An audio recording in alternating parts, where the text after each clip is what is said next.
T'es-tu déjà demandé ce qui se passe quand deux champions montent sur le ring avec des comptes à régler?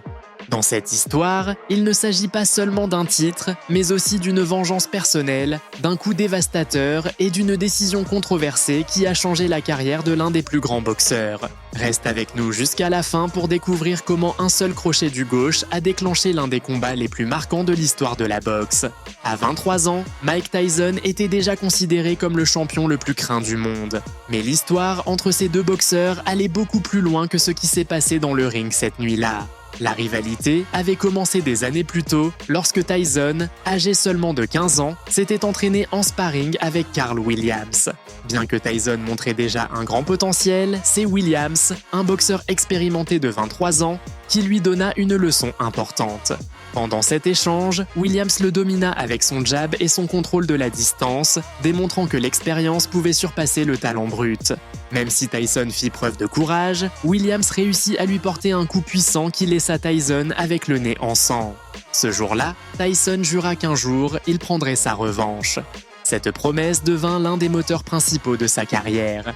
Williams, de son côté, était fier d'avoir dominé le jeune Tyson et il n'a jamais cessé de raconter cette histoire, se vantant de ce moment. Ce qu'il ne savait pas, c'est que ce même garçon deviendrait l'homme qui, quelques années plus tard, mettrait fin à sa carrière de la façon la plus brutale et rapide qui soit. Au fil des mois, Tyson montait en puissance à une vitesse incroyable. À chaque combat, il montrait une férocité et une rapidité qui ne laissaient aucune chance à ses adversaires. En 1989, Tyson avait accumulé des titres, des victoires et une aura d'invincibilité. C'était un prodige qui semblait impossible à arrêter. Mais tout n'était pas parfait. Sa victoire contre Frank Bruno, par exemple, fut loin d'être convaincante. Beaucoup commencèrent à douter de son invulnérabilité. Dans ce combat, Tyson sembla plus vulnérable que lors de ses débuts en tant que champion, ce qui fit croire à certains qu'il perdait une partie de son éclat. En plus, le renvoi de son fidèle entraîneur Kevin Rooney en 1988 avait laissé un vide important. L'absence de Rooney, un stratège clé dans la montée de Tyson, fit en sorte que sa carrière paraissait moins stable et plusieurs experts commencèrent à dire que son règne était en danger. Pendant ce temps, Carl The Truth Williams restait actif. Bien qu'il ait été mis KO par Larry Holmes en 1985, un combat que beaucoup pensent qu'il aurait pu gagner, Williams restait solide et compétitif. Son style, basé sur la vitesse et un jab long, faisait de lui un adversaire difficile. Mais ce même style cachait une faiblesse bien connue, sa vulnérabilité au crochet du gauche. Des boxeurs comme Mike Weaver avaient déjà exposé ce point faible en 1986 lorsque Williams avait été battu. Ses entraîneurs le savaient, ses adversaires aussi. Lorsque le combat contre Tyson fut annoncé, ce n'était pas un simple affrontement. C'était l'occasion parfaite pour Tyson de régler cette revanche qu'il portait en lui depuis l'âge de 15 ans. Tyson accepta le combat avec une détermination totale. La nuit du combat, Tyson monta sur le ring avec une confiance inébranlable, décidé à refermer les blessures du passé. Williams essaya de maintenir la distance grâce à son jab, mais Tyson montra dès le premier instant qu'il ne comptait pas lui laisser la moindre seconde pour respirer. La rapidité avec laquelle Tyson termina ce combat choqua tout le public. Même si Williams réussit à se relever après sa chute, sa posture instable et son incapacité à répondre correctement aux questions de l'arbitre montraient clairement qu'il n'était pas en état de continuer. La décision de l'arbitre Randy Newman d'arrêter le combat fut immédiate et très controversée. Le camp de Williams insista encore et encore sur le fait que leur boxeur pouvait continuer, mais Newman défendit sa décision. D'après mon expérience, Williams n'était pas bien. Si Tyson avait été à sa place, j'aurais arrêté aussi. Newman était un vétéran de la boxe. Il savait reconnaître les signes d'une commotion.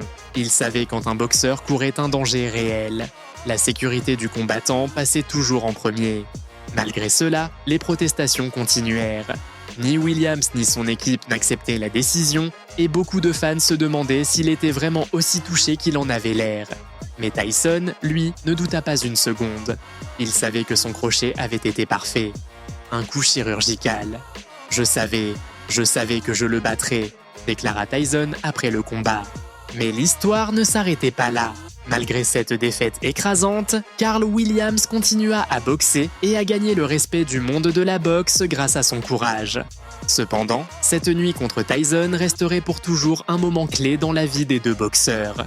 Le 21 juillet 1989, la ville d'Atlantic City devint le théâtre d'un combat crucial, non seulement pour l'avenir de Mike Tyson, mais aussi pour celui de Carl "The Truth" Williams. Cet affrontement n'était pas un simple combat de poids lourd, c'était l'occasion pour Tyson de venger une défaite vécue dans sa jeunesse. Ce jour-là n'avait jamais quitté son esprit. Cependant, tout n'était pas sous contrôle dans sa vie et dans sa carrière. Pour Carl Williams, dont la carrière était en pleine ascension, ce combat représentait bien plus qu'une victoire potentielle. C'était une question d'honneur. Tyson, de son côté, voulait prouver que malgré les rumeurs concernant son déclin, il restait l'homme le plus dangereux du monde. Le combat commença avec Tyson cherchant à imposer immédiatement son agressivité et sa puissance à Williams.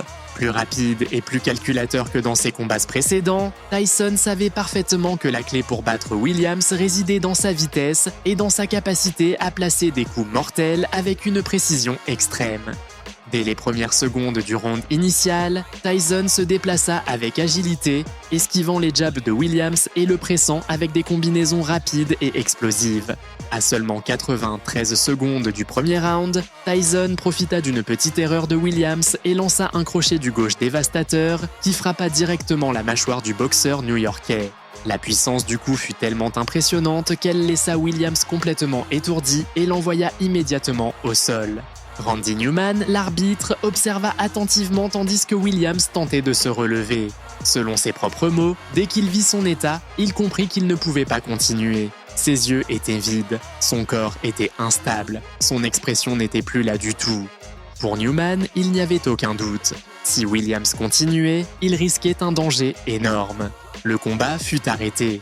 Tyson avait gagné en 1 minute et 33 secondes. About what he does in the first 30 seconds against the Tyson onslaught. This is somewhat of a reunion here because both men are just throwing punches. In fact, Williams here has selected to fight Tyson inside.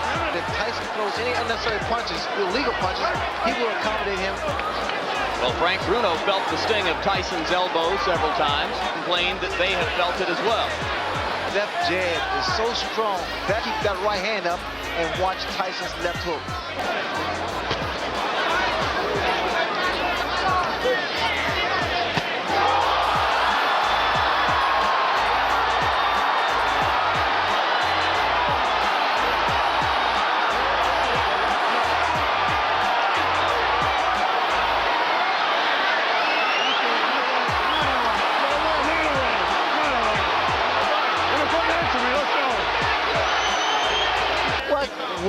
Where are you? What day is this? And here we see the left hook that put Williams down. Williams had dropped that right hand, and I indicated earlier that the jab will be the key, but in throwing the left jab, he must also keep that right hand up and power. There's that left hook. And you saw this is where the power comes from. The reason people fear Mike Tyson because he's one of the few, if not the only man, that can knock you out in the heavyweight division with one punch.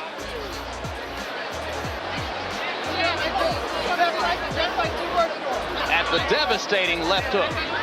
And what Tyson does here, he bobs and weaves, gets under that jab and counters with a beautiful left hook. Perfectly timed as Williams was dropping the right hand, just as you said.